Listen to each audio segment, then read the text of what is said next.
Bismillahirrahmanirrahim. Assalamualaikum warahmatullahi wabarakatuh. Salam sejahtera. Saya Khalifah Mastura binti Khalid dari Kolej Matrikulasi Kejuruteraan Kedah.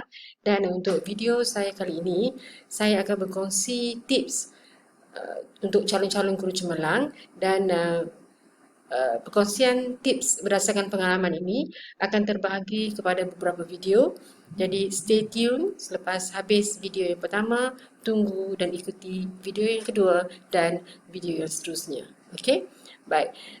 Sebelum kita teruskan, suka saya maklumkan bahawa perkongsian tips ini adalah berdasarkan pengalaman saya sendiri, hasil dari permintaan dan pertanyaan-pertanyaan rakan-rakan yang berminat untuk memohon sebagai calon guru cemerlang atau pensyarah cemerlang. Jadi saya terpanggil untuk menghasilkan video ini untuk menjadi panduan untuk rakan-rakan dan juga adik-adik yang berminat untuk memohon. Baik, kita teruskan dengan proses. Jadi kita ada proses yang tertentu yang perlu kita lalui. Yang pertama, pastinya kita wajib mengisi borang, sebab kalau tak ada borang, macam mana kita nak menilai? Okay? Jadi isi borang, download daripada web KPM, isi dengan lengkap dan cermat, kemudian serahkan kepada pengarah, pengetua ataupun guru besar untuk ditandatangan dan disahkan sebelum diteruskan dengan proses seterusnya oleh pihak pentadbir.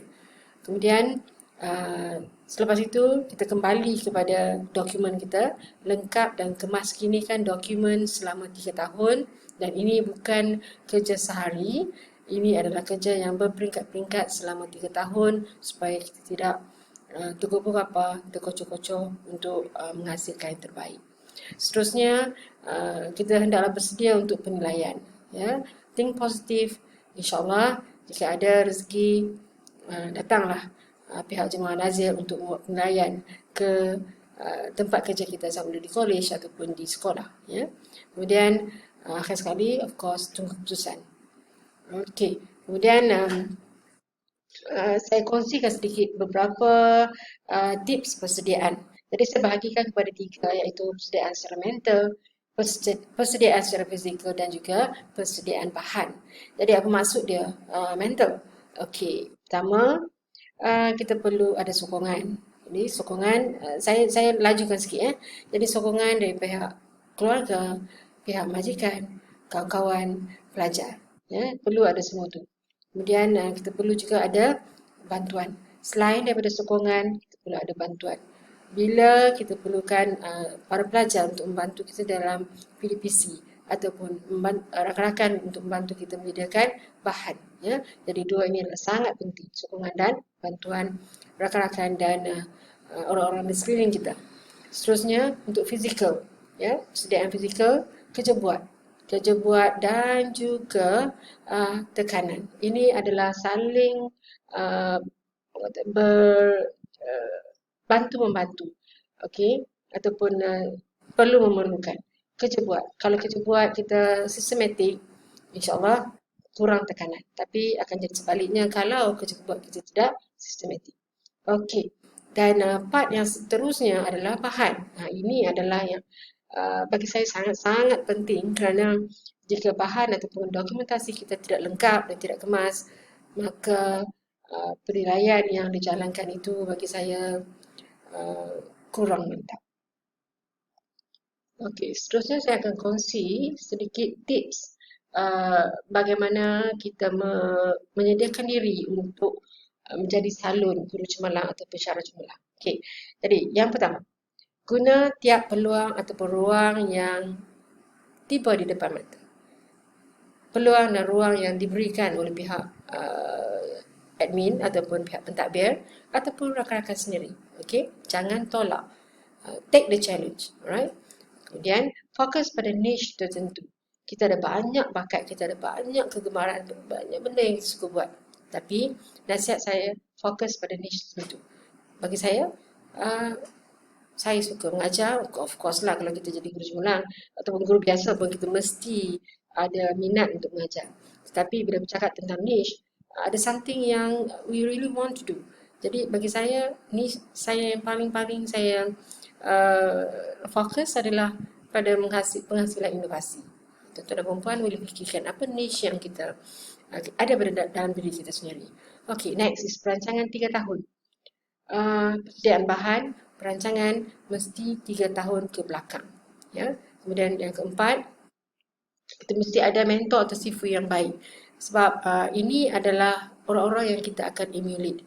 Bagi saya sepanjang saya menjalani proses peningkatan dalam sebagai pesara cemerlang ini, saya mempunyai beberapa orang sifu atau mentor yang sangat-sangat baik yang membolehkan saya emulate kerja buat mereka. Ya. Okey, next adalah kita harus atau kita wajib berfikiran atau bersikap positif. Buangkan yang negatif. Sebab perkataan cemerlang itu sendiri melambangkan orang-orang yang berfikiran atau bersikap positif. Okey, tugasan berprofil tinggi. Apa maksudnya?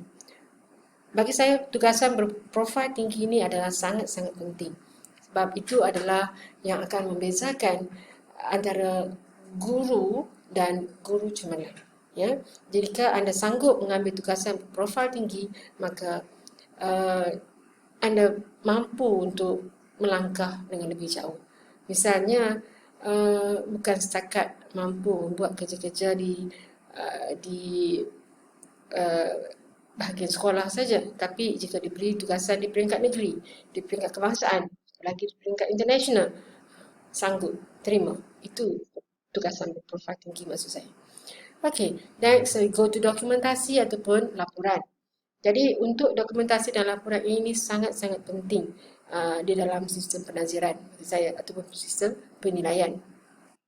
Jadi berkongsi sedikit. Bila saya, bagi pihak saya suka mendokumentasikan atau membuat laporan secara tidak langsung di dalam social media seperti Facebook ataupun Facebook page, dan juga saya suka menulis di dalam blog. Apa yang saya lakukan di dalam kelas bersama student, bersama pelajar, apa yang saya kongsikan bersama rakan-rakan guru, rakan-rakan pendidik, dan juga sebagai seorang jawatankuasa di dalam NGO. Jadi saya masukkan di dalam blog ataupun di dalam Facebook. Dan yang terkini saya sudah berjinak-jinak dengan YouTube channel di mana saya membuat perkongsian di dalam YouTube channel saya. Okay. Kemudian kerja lebih masa, of course, itu melambangkan orang yang cemerlang bagi saya. Dan berkongsi, jangan kedekut. Itu yang penting sangat, jangan kedekut, berkongsi lah. Walau sedikit, orang yang apa lagi yang banyak. Okay. Seterusnya,